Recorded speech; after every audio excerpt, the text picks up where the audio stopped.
만약 우리나라와 북한이 통일이 된다면 어떨까요? 이 질문에 10명 중 6, 7명은 말이 되냐?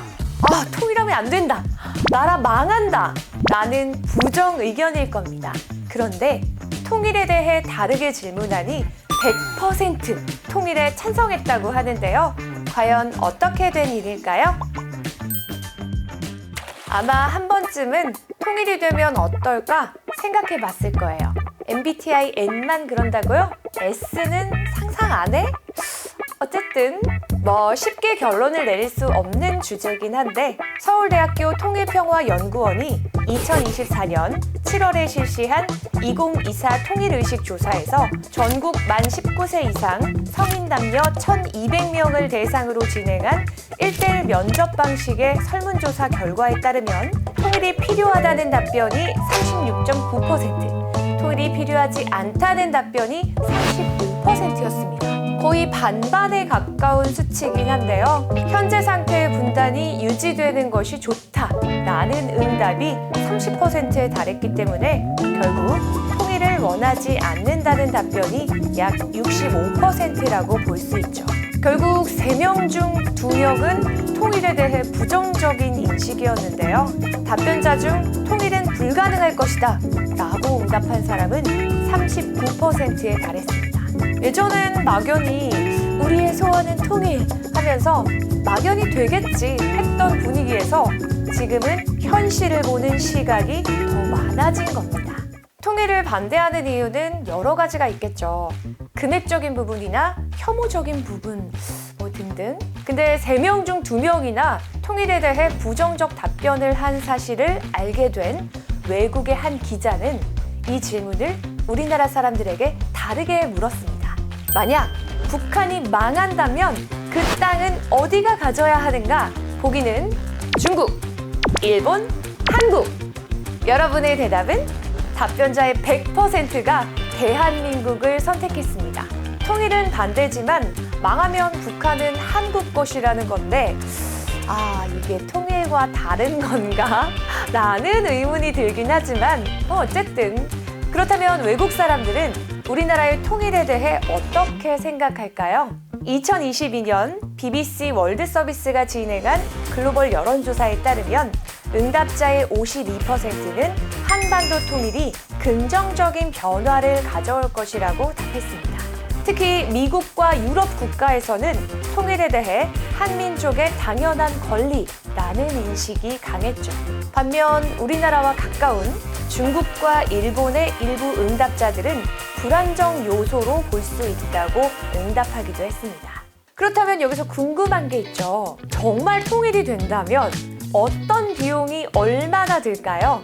한국개발연구원 KDI에 따르면 통일 이후 10년 동안 정부가 부담하게 될 비용은 최소 500조 원에서 최대 1000조 원까지 추산됩니다.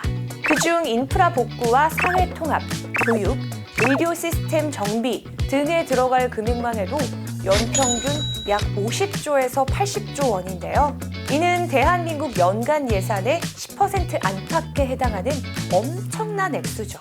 물론 이 비용은 북한의 개방 속도나 국제 지원 여부에 따라 달라질 수 있습니다.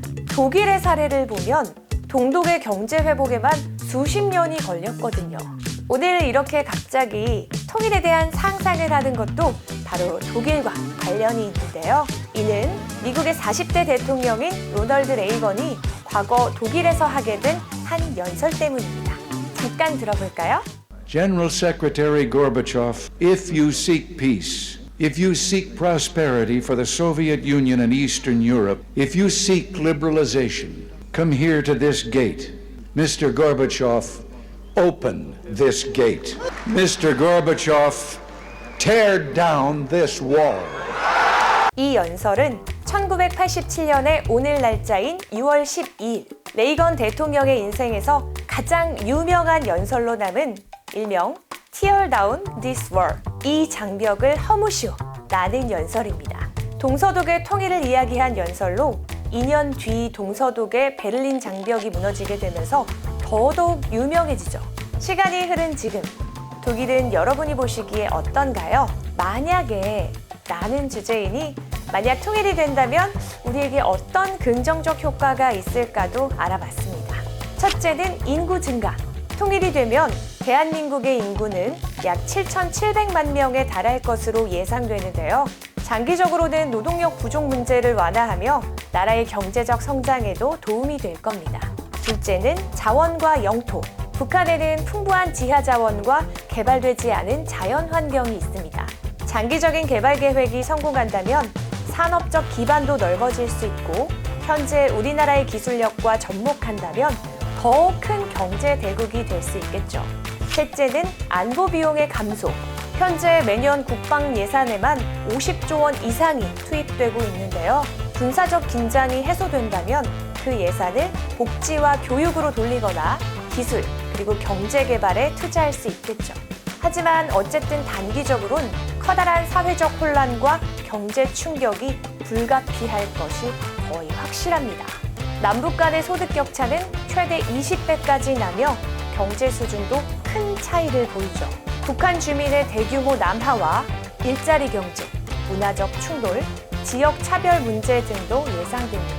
게다가 부동산 가격 폭등, 복지 예산의 집중 소요 등으로 인해 원래 남쪽에 있던 우리나라 국민의 불만이 커질 가능성이 높죠.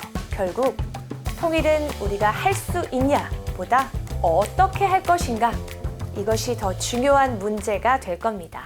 지금의 우리는 통일을 하나의 선택지로 바라볼 수 있을 만큼 성숙해졌고 그 선택이 진짜 의미를 갖기 위해선 국민적 공감과 준비가 필요하다고 생각하는데요. 여러분은 만약 통일이 된다면 어떨 것 같나요? 무조건 싫어, 무조건 좋아 말고 여러분이 생각하시는 장단점 하나씩만 댓글로 알려주세요. 지금 당신이 어쩌다 마주친 경제 이야기, 어쩌다 경제 이하늘이었습니다.